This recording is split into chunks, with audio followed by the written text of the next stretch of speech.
Welcome, everyone. I think time to start.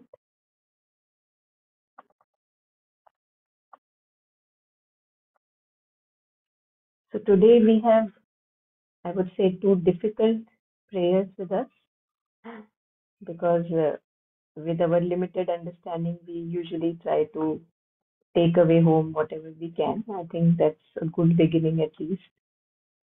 So we'll try to again have a few takeaways to each his own from these two prayers, May 17 and May 18. And I felt that they are like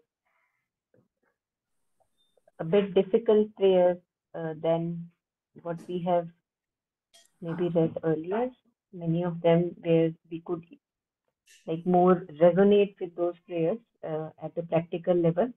But I'm hoping that some of the few lines shall maybe come out and give us some practical takeaways uh, for ourselves. Yeah. So if anyone would like to read, first maybe Yeah, we can take a Monica, few. I'll Yeah. read. Yeah. Yes. Yes. Please. Yeah. O Lord, deliver me from the mental influences which weigh upon me, so that completely free I may soar towards Thee. O Thou, universal being, supreme unity in perceptible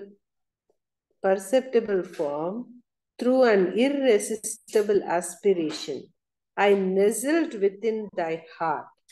Then I was thy heart itself, and I knew then that thy heart is no other than the child who plays and creates the words. Thou didst tell me, one day thou wilt be my head, but for the moment turn thy gaze towards the earth. And on the earth now I am the joyful child who plays. These were the two sentences I wrote yesterday by a kind of absolute necessity. The first, as though the power of the prayer would not be complete unless it were traced on paper. The second, as though the stability of the experience could not be had unless I unburdened my mind of it by noting it down in writing.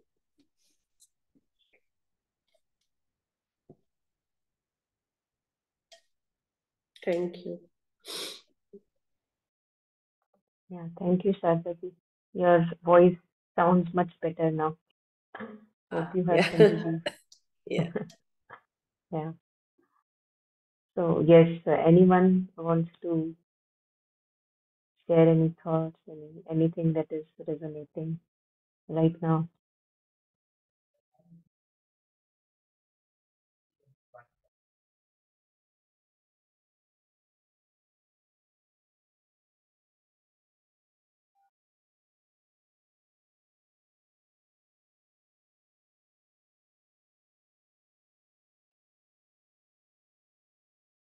Okay, so one thing which I think for me was a takeaway when I went through this prayers, or right now can be a takeaway for me, is this one, the first three lines that are there.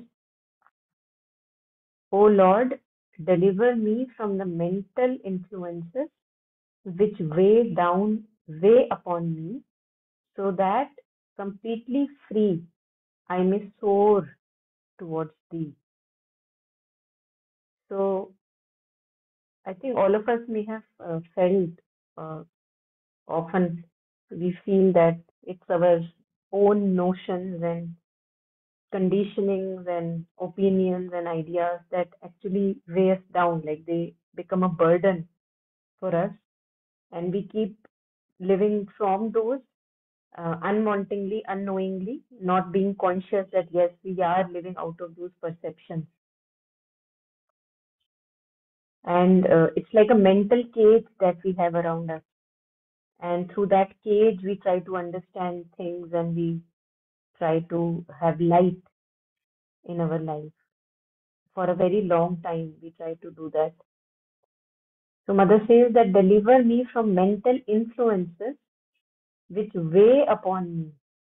It's like, it's like limiting one's sight, one's vision, so that completely free I may soar towards thee. And we see that with our own experiences in life, there comes a time where you realize uh, you actually become a bit unsure of your thoughts. You may have opinions, you may have cherished those opinions for a long time in your life, but now it feels like as if they're limiting, they're suffocating. So you're less and less sure of your own thoughts, opinions, and ideas.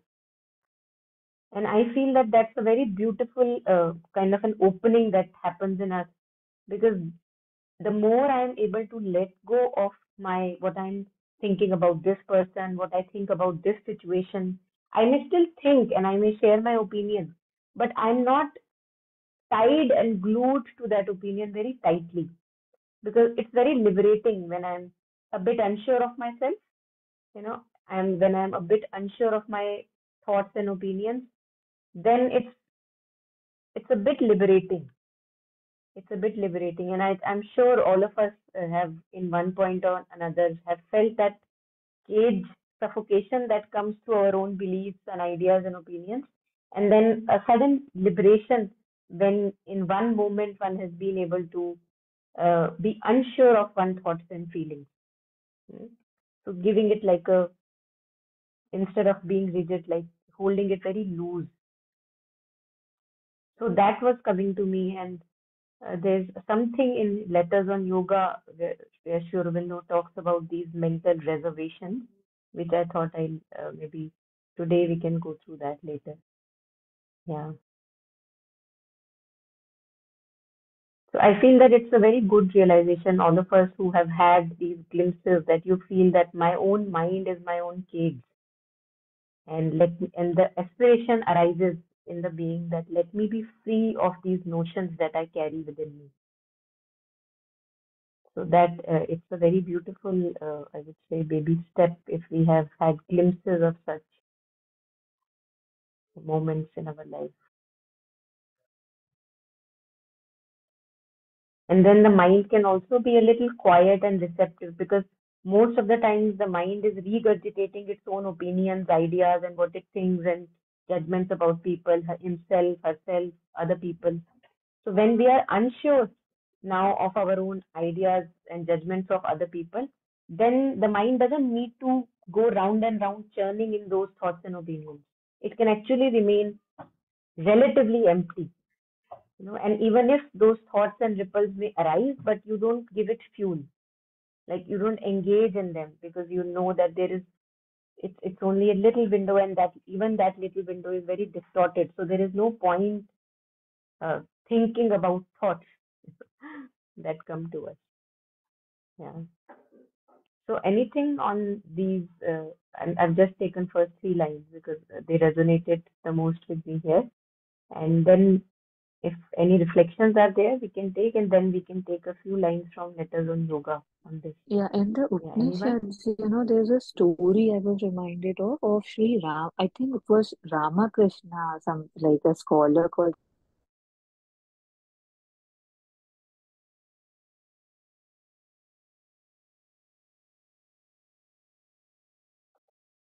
Yeah, I can't hear you at all now. Connection issue.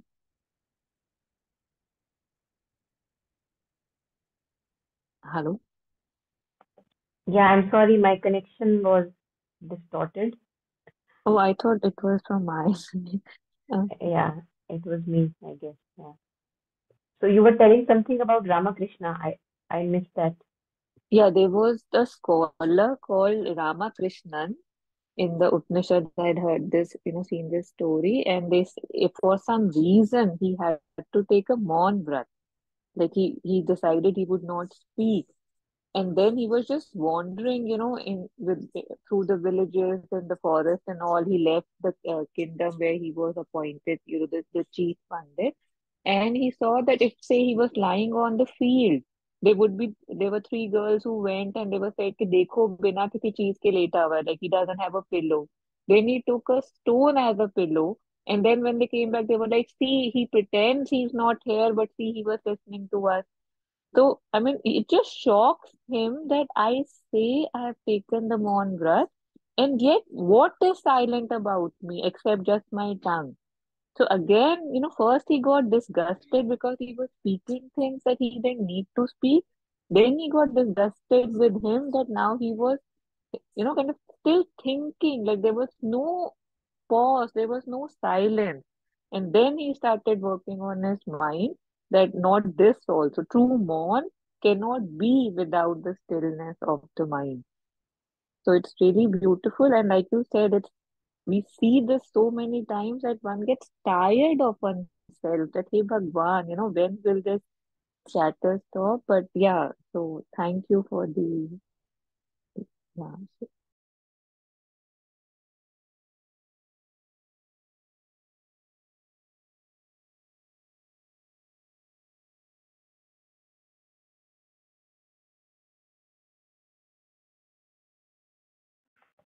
Yeah.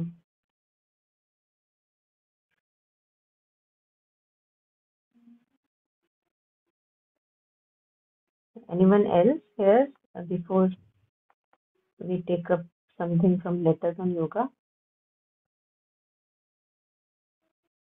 on mental influences?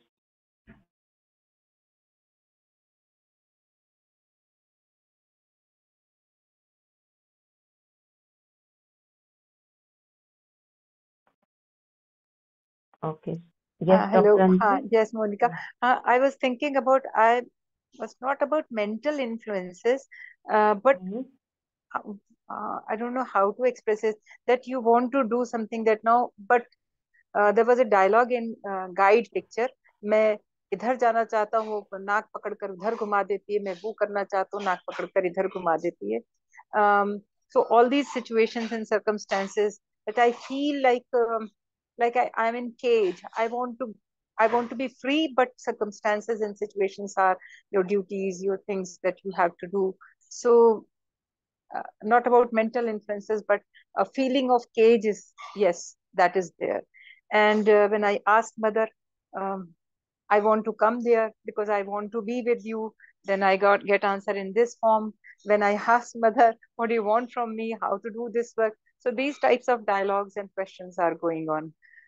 So that is what I just wanted to, I was thinking about, should I share it or not? I don't know. I feel like that I'm in class 1 and I'm asking foolish questions.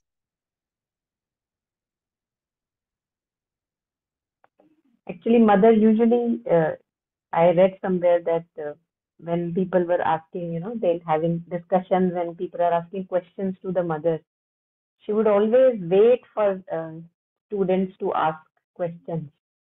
So I'm sure mother would appreciate your asking questions because once you put out a question, like an aspiration, as you shared, yourself many times, that we receive the response in some or the other way. So I am hoping that mother would appreciate your questions. Yeah. Yeah. And Anyway, so we'll take, find yes, that yes, yes, she yes. answers me also. Maybe it's my perception, my mental inferences, I don't know. But yes, I'm in just flow. Yeah, and that's completely fine. I mean, it's all part of the process. So I think let's take up a few words here and maybe then something more may begin to clear up. So, yes, so in Letters on Yoga 3, which I found to be very helpful, there, I just, right now, I'm taking up only this mental influence and how they burden upon us, and we have unconscious mental reservations which we are not Right. aware of.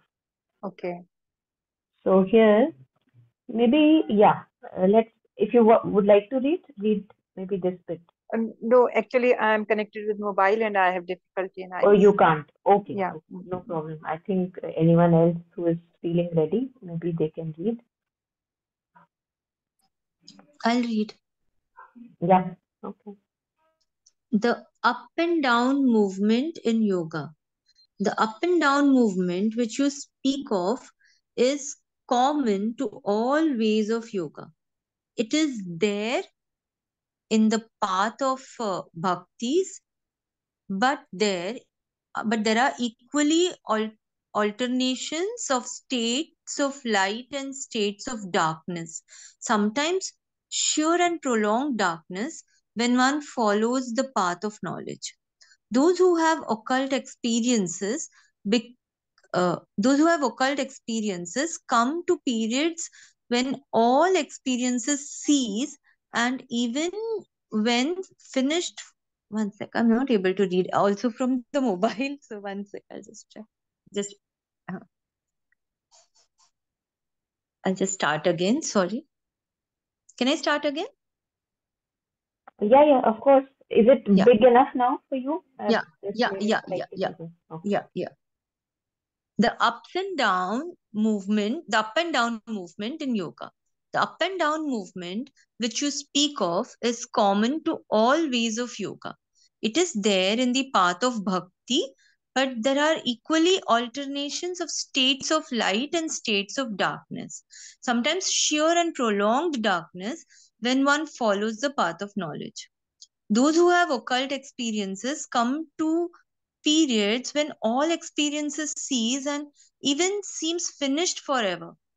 Even when there have been many and permanent realizations, these seem to go behind the veil and leave nothing in front except a dull blank filled, if at all, only with recurrent attacks and difficulties.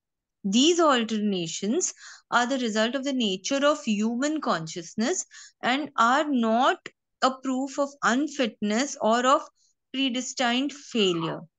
One has to be prepared for them and pass through. They are the day and night of Vedic mystics. As for surrender, everyone has his own first way of approach towards it. But if it is due to fear, form, or sense of duty, then certainly there is not surrender at all. These things have nothing to do with surrender. Also, complete and total surrender is not so easy as some seem to imagine. There are always many and large reservations, even if one is not conscious of them. They are there. Complete surrender can best come by a complete love and bhakti. Bhakti, on the other hand, can begin without surrender, but it naturally leads as it forms itself to surrender. Yeah. And I think this part also was quite resonating. This last bit, maybe this can also be taken up because this talks about intellectual conviction. So you can maybe read this bit also. Yeah. You are surely mistaken in thinking that the difficulty of giving up intellectual convictions is a special stumbling block in you more than in others. The attachment to one's own ideas and convictions, the insistence on them, is a common characteristic, and here it seems to manifest itself with an especial vehemence. It can be removed by a light of knowledge from above, which gives one the direct touch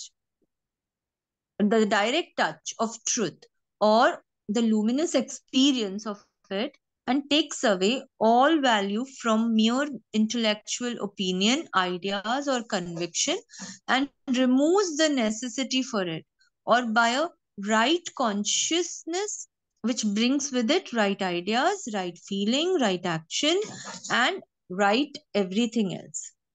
Or else it must become by a spiritual and mental humility, which is rare in human nature, especially the mental.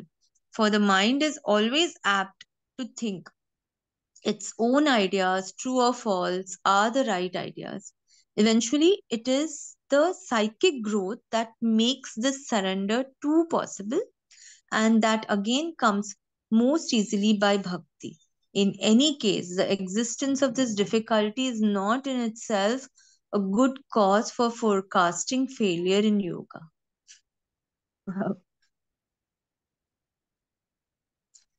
Actually, for them to write so much, like word by word sentences, like, oh my God, so much, so much. Like, it's like by itself is so magical.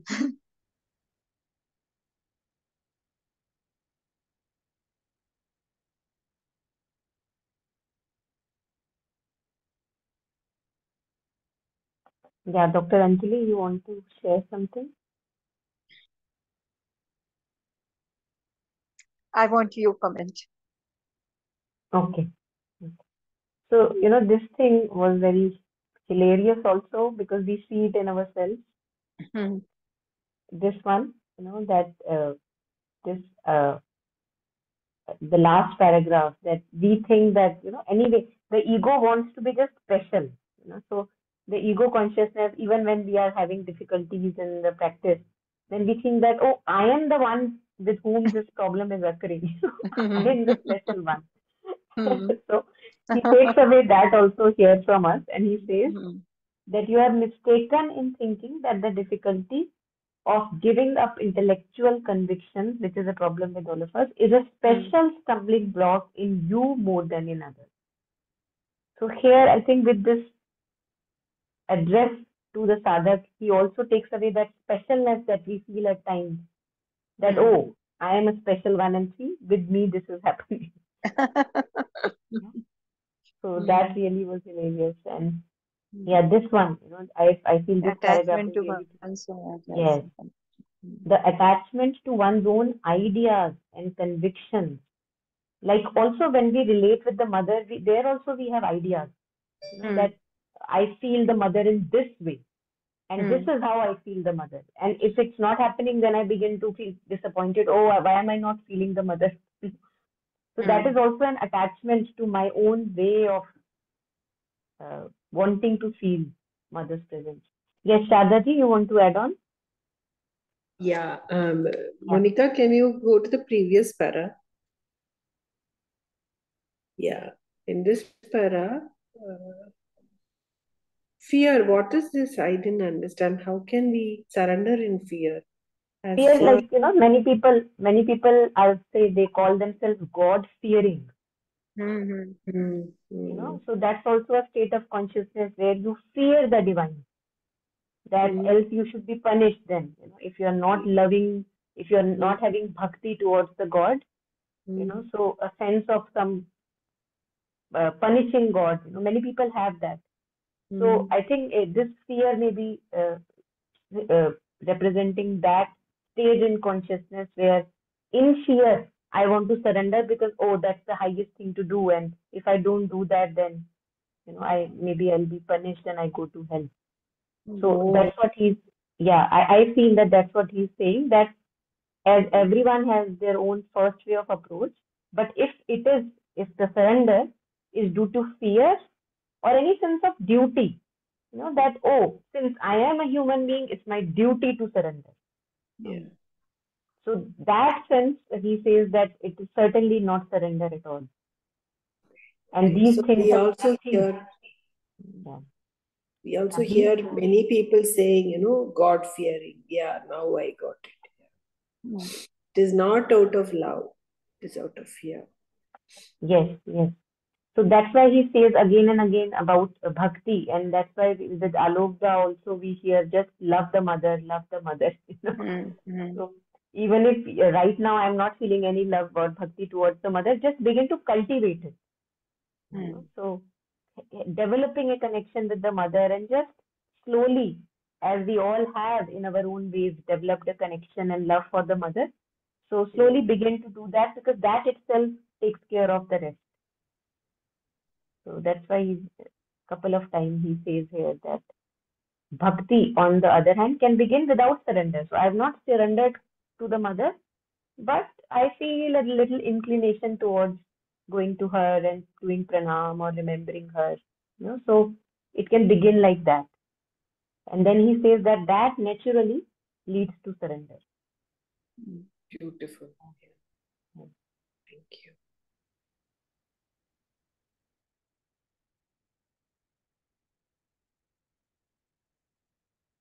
Yeah, so this one, that we were seeing that we all are attached to our own ideas, and that's why mostly we have clashes with each other, because the other one may not be behaving or performing in work according to my idea of performance. Many a times we call ourselves perfectionists. Many people call themselves perfectionists, and they blame themselves that, oh, I have clashes with people because I am a perfectionist. So that idea of perfection is a very rigid, dogmatic idea of perfection. That perfection is what is going on in my head about the work or whatever we are thinking together as a team. And when people are not aligned with what I am thinking, then they are moving out of perfection and see, I am the one who is looking at perfection. So perfection is, as Mother says, that the other word for divine is perfection. And divine is not limited. So perfection is also not limited, and perfection in the same thing can be in varying ways. For me, it may not be perfection because it is not aligning with my rigid idea of perfection. But for someone else, it could be a vastness and expansion of their being in work. So, and to understand the true perfection, Sri Aurobindo says, that if we want to understand true perfection and harmony, it is impossible without us connecting with our divine self and then opening up to the higher consciousness. Without that, we will always be at clash with each other. Because my idea of perfection will not resonate with your idea of perfection. It's just an idea. It's a mental, notion.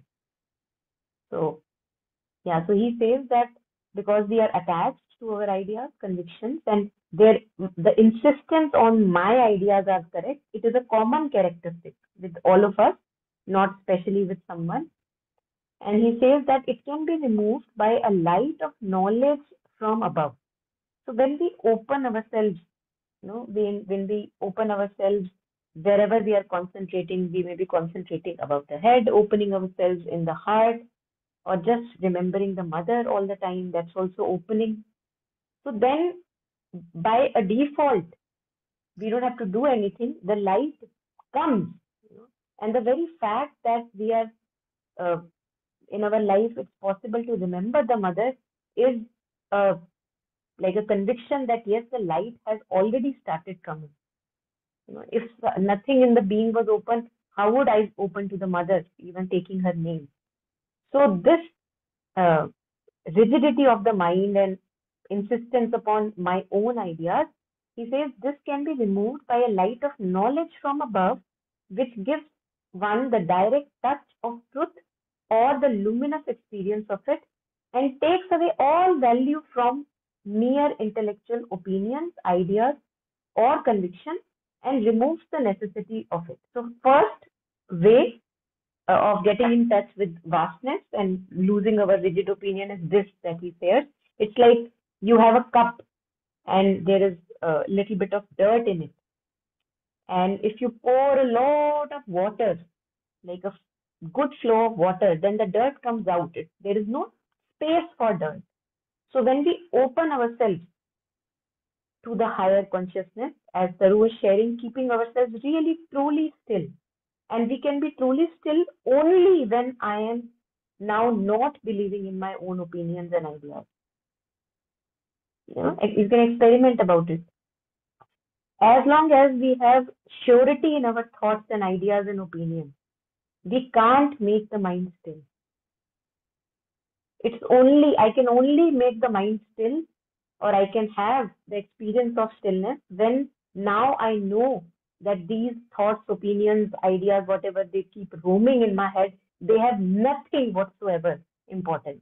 Then you can keep the mind still. And then when we open, it's like a flow of Ganges, coming from above and cleaning the cup completely because of that flow. So that is one way he says that this insistence upon our own ideas and thoughts can be removed. And then the other way he shares that, or by a right consciousness, which brings with it right ideas, right feeling, right action, and right everything else. And usually, although he doesn't mention it right here, he uh, shares it later. Usually, this discernment is only possible when psychic has come forward. When we see that, oh, is that a right thought? Shall I take it forward? Who tells me? There is an inner guide which is telling me. So psychic, some light of psychic has already come forward. And that is why I can discern that is it a right idea? Is it harmonizing idea? Or is it a divisive one? Is it an ill will? Is it a good will? So that discernment comes from that inner light. So that these are the two ways he shares here that one can be rid of attachment to one's own opinions and ideas, which is like a block which all of us face at the time. Yeah. And then he further adds on that, or else it must come by a spiritual and mental humility, knowing that you are nothing if not for the divine. We are nothing, zero, as Mother says, if not for the divine.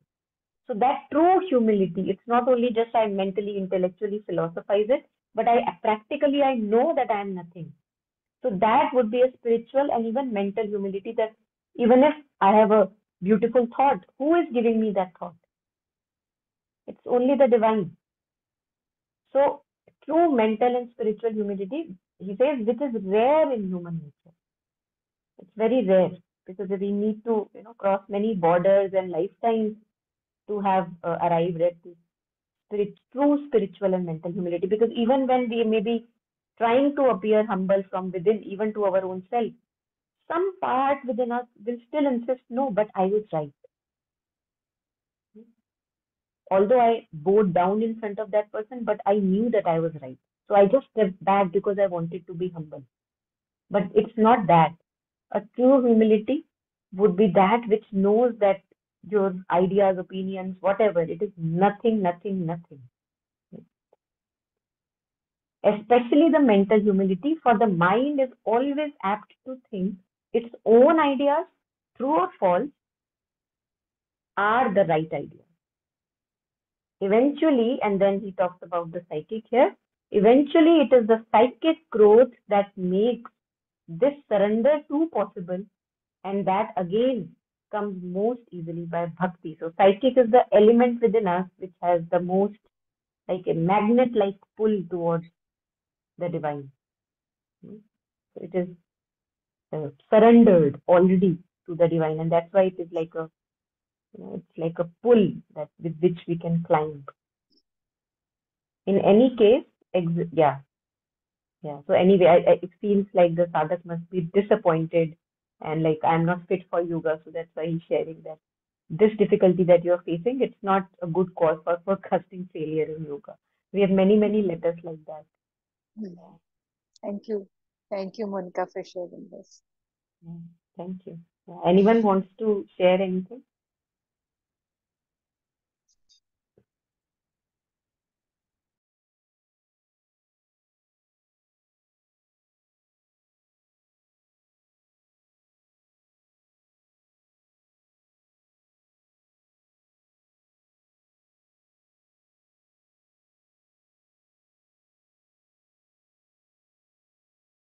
So another little bit, just two things here of again mental reservations.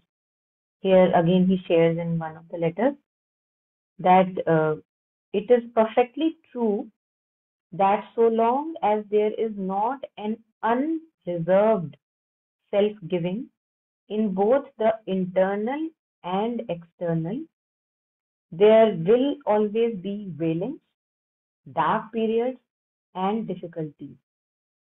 But if there is unreserved self-giving in the internal, the unreserved self-giving in the external would naturally follow. If it doesn't, it means that internal is not unreservedly surrendered.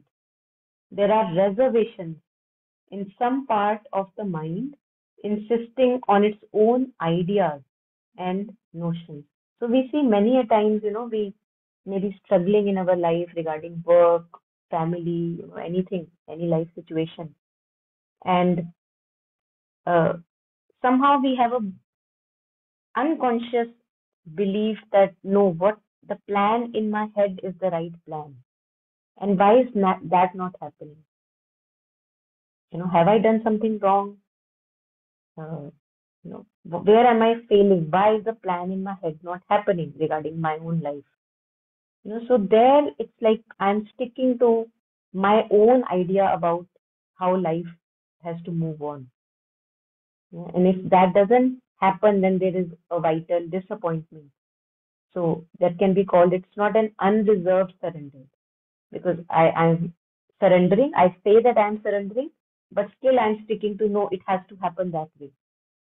So there are reservations in some part of the mind insisting on its own ideas and notions, reservations in some part of the vital insisting on its own demands, impulses, movements, ego ideas, formations, and reservations in the internal physical insisting on its own old habits of many kinds, and all claiming consciously, half consciously, or subconsciously that these should be upheld, like narebazi, like hamari mange puri karo, almost like mind, vital, and the physical are all like doing a narebazi and wanting the claim. Yeah, so these should be upheld, respected, satisfied, taken as an important element in the work or the creation or the user. So yes, this I felt was also very nice. So long as the narebazi is happening, he says that that's not true surrender. Yeah. Anything here? Anyone?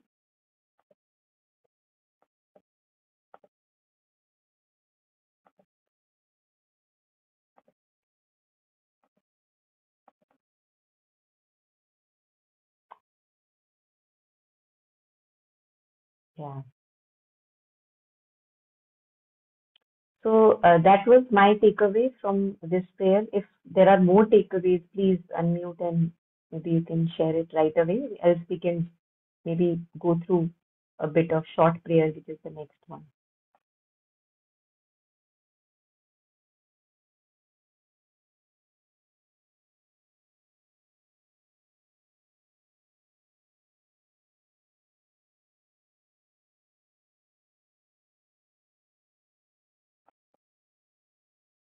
Okay, so I'm assuming nothing at the moment. Then again, we have a short prayer, May 18th. So I thought maybe let's see what we can take away from this one. May 18, 19, 14. So if anyone would like to read, please unmute.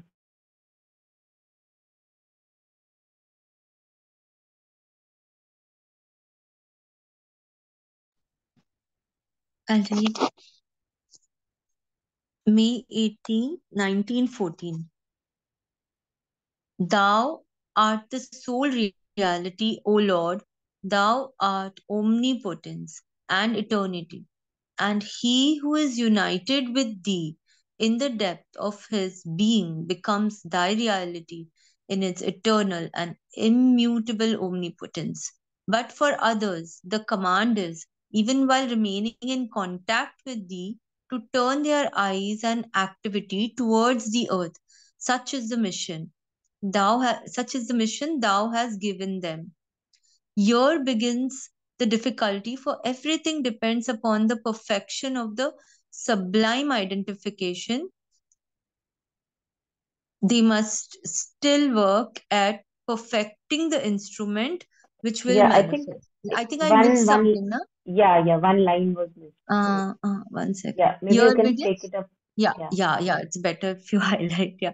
Here begins the difficulty, for everything depends upon the perfection of the various states of their being. And even after attaining the sublime identification, they must still work at perfecting the instrument which will manifest thy divine will. This is where the task becomes arduous. Everything seems to me mediocre, insufficient, neutral, almost inert in the present instrument which thou makest me call myself. And the more I'm united with thee, the more do I realize the mediocrity of its faculties and its manifestation. Everything in it seems to me an incorrigible approximation. And if that cannot disturb me in any way, it is because the true self is lying at thy feet, or nestling in thy heart, or conscious with thy eternal and immutable consciousness, and looks at the whole manifestation with a smile of patient and understanding benevolence.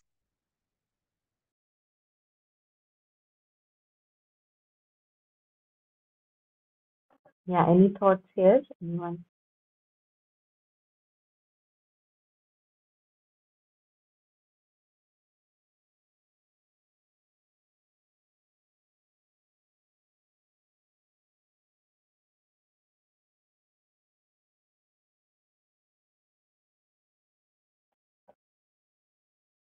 So I assume I'm feeling that this prayer is very much connected with this one, where Mother shares here in the second paragraph that uh, this one, thou didst tell me, one day thou will be my head, but for the moment turn thy gaze towards the earth. So as one is aspiring for the divine and having more and more unification with that divine consciousness, Mother gets a kind of a, one can say, a command, that go, look at the earth. So here in this May 18, she says that, um, yes, but for others, the command is, even while remaining in contact with thee, to turn their eyes and activities towards the earth. Such is the mission thou hast given them. So here I believe Mother is talking about herself, because again and again we see that how Mother identifies with the earth consciousness so that the earth consciousness can be uplifted and enlightened, and not remaining what it is for ages and centuries. So when one is having a sweet communion to the divine, one is aspiring and going further, then one is just directed to go back to the lower, or the earth. And lower doesn't mean like lower in derogatory sense, because lower means that these are the rungs of ladder, like lower and higher. So that's how it has evolved. So the earth consciousness, and that is why Sri Aurobindo's and Mother's yoga is about transformation of the nature, which is change of earth consciousness, not leaving the earth consciousness as it is and just uniting with the divine in spirit, but in action, in thought, in feeling, and in each outer manifestation, the divine has to manifest, vibrantly, fully. So there, Mother sees her work. That for others, the command is that even while remaining in contact with thee, to turn their eyes and activity towards the earth, such is the mission thou hast given them. I think many of us may feel actually this in our little ways, that when we may have a want of being in solitude, or doing, maybe wanting more quiet time, but then we also have work in our life. And at times we feel that maybe I should not do this much of work. I should spend more time in quiet. One may feel like that. And yet, right now, it feels that no, work has to go on. So we are as if pushed forward, and from our thresholds, from our limits, that no, that peace and stillness and knowledge, or whatever, the light that I feel while in my solitude, that I should also carry forward in my work. It's not that only that is important and this can be left as it is. So one tries to then, bring a harmony or bridge the gulf between periods of communion totally with the divine and then, bringing it also in the work. Yeah. So anything here anyone wants to share before we move ahead?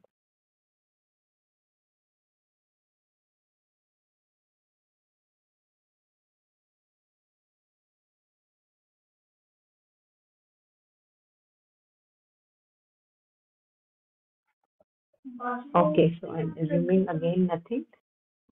Yeah. Yeah. So then she feels that now, again we see again in Mother's prayers and meditations, we again see a lot of divine humility. That on one hand, she is the divine mother herself, and on the other hand, the way she's like showing us the path with full of humility, she says that here begins the difficulty, for everything depends upon the perfection of various states of their being. How we are, like different parts in our being, how we think, is the thought expanded, is the thought narrow, our feelings, are they just shallow feelings or are they like true deep feelings, actions, words, speech? So there are many things in this instrument which are not up to the mark for that complete divine manifestation. So she shares, here begins the difficulty, for everything depends upon the perfection of the various states of their being, and even after attaining a sublime identification, they must still work at perfecting the instrument which will manifest by divine will. So this is, one can say, Rupert Spira uses the word post-enlightenment sadhana. So he says that maybe you have had a glimpse of who you truly are. We all can have that. And then you try to stabilize yourself in that. You're stabilizing. But then the moment you come out, interact in our daily affairs with world and relations, whatever we have communication in daily life, we feel a gap. And something in us notices that disharmony, that, oh, this should be something more, this is very narrow the way I'm working. So one by itself, one notices, like with an inner guidance, one notices the clash and the disharmony in work. So in action, body, speech, and mind, we notice that. And that Mother shares here. I'll just pull it up again. Yes. So this is the challenge. Here begins the difficulty, for everything depends upon the perfection. Now the fine tuning can happen, because now you have a glimpse of something beautiful. And you want also your action, body, speech to become beautiful. So now the fine tuning can happen. So for example, if I have an instrument and if I have a tuner, which exactly plays the correct note, once I know that, then I can tune my instrument correctly, because now I know the correct note. But when I don't know the correct note, then how do I tune? Because I think my note is the correct note. That's what all of us think. But when something in us awakens, that inner guidance awakens, then it is, and even more than that, a communion and a realization may happen. Yet the work is not complete, because the work goes on and we have to make it perfect more and more with light, vastness, wideness, harmony in all our actions, thoughts, feelings, speech, and interactions with others, which is a long, long process. All of us understand that. It's a long, long process. So I think this is very good to read, because many a times we think that after we have a realization, that's enough. But transformation is not done. Realization may happen. And even in Letters on Yoga, Sri Aurobindo shares about what is realization, and then transformation takes time. It's a time-taking process. So even after attaining the sublime identification, they must still work at perfecting the instrument, fine-tuning, further fine-tuning, further fine-tuning. Maybe can go more high, more deep. Those of us who have inclination to sing, They would know that notes. If you are singing, then there is no end to how much you can fine tune it. So they must still work at perfecting the instrument which will manifest thy devices. So she's noticing that incorrigibility in the instrument. Right now she says that this instrument which I call myself, I am now realizing that it's so mediocre because one has seen the true light, one has seen the true force. And when it comes to the instrument, as if there is a curtain, and then after that, the light is distorted. So one realizes that this instrument is not fine tuned. So she says that now, and the more I am united with thee, the more I have the visual, the vision and direct perception of the correct note, the more I realize mediocrity of its faculties and its manifestation. And that is why Mother says that those who become self-satisfied with themselves, that's the biggest obstacle. Because this is what Mother is saying, that on one hand she has attained an identification, and on the other she is saying that this instrument is not a fine instrument yet. So again, pointing us towards transformation of nature. So she says about the instrument, everything in it seems to me an incorrigible approximation. So something that cannot be corrected ever. Because that light which you have identified with, that truth consciousness that you have seen, when you try to transform it or take it out through the instrument, there is so many layers of distortion that happen because of the limitation of the instrument. But then Mother doesn't stop there. So again, always she takes us up higher. But this doesn't disturb. Usually we can say, oh my God, my instrument is so unfit, I don't have this skill, that capacity. She says, if that cannot disturb me in any way, why is it? It is because the true self is lying at thy feet. Again, we go back to bhakti, what we were reading in Letters of Yoga. True self is lying at thy feet, or nestling in thy heart, or conscious with thy eternal and immutable consciousness, and looks at the whole manifestation with a smile of patient and understanding benevolence. That this, knowing that this will change, this has to change, but since everything here is time taking, so in time it will change. So smile of patient and understanding benevolence. Yeah. So that was coming to me here. Yeah. Anything anyone wants to add on?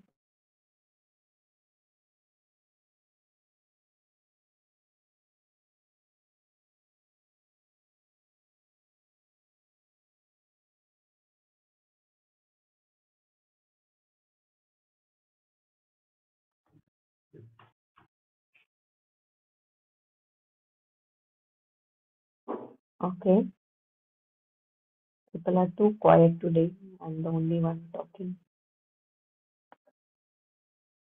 Okay. So final call before we end. If anyone wants to add on anything. The subject is very heavy. That is why Heavy. the words are not coming. Yeah. Yeah. Don't know whether, how much deep it will go. So just giving Mm. time for that. Mm. Yeah. It's very short prayer, but very, Mm. it has lot of depth. Yes. Yes. Definitely. Yeah. Maybe Okay. So we have maybe to just read yes. it 2-3 times by ourselves. Yeah. Yeah. And also, as Sri Aurobindo talks about that, also going on parallelly uh, at the body level, practically trying to unite with Mother's consciousness in the body. So I think that also really helped. Yes, Dr. Rashmiji, you wanted to add? Namaskar. Yeah, I was just checking everything because it helped me to calm down after a long, hard day. Fantastic, and profound, I must say. And again, it all comes down to whether my surrender is complete or not. And any pain, any suffering, what I am going through, because my surrender is not complete. So there is a task at hand. So all my aspirations, everything that I do, all have to be surrendered, and to make it complete in all respect. But the problem is the mind plays many games, many layers. We find, particularly in my case, I find many layers. You remove one, another springs up and creates problem. Then you try to find out where exactly the darkness is. It's like a continuous battle, both inside and outside. So maybe this night and day, it will continue for some days. But Ma is there, but that is the best big assurance actually. Yes, you don't feel like you are alone struggling. So she is taking care of. Thank you. Thank you. I attended after many weeks actually. Yeah, very nice. Yeah, yeah. Good to Very have nice. you with us. Yeah. Thank you. Thank you so Thank much. you Yeah. for sharing. Yeah. Yeah. Anything else? Anyone?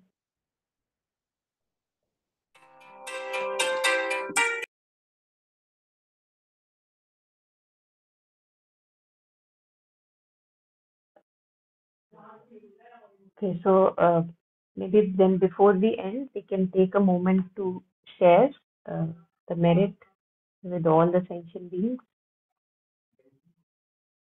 sharing all the accumulated merit by collective reading, reflection with all the sentient beings. May we all have peaceful hearts, contented hearts, simple minds, and lots of joy and peace and progress in our life.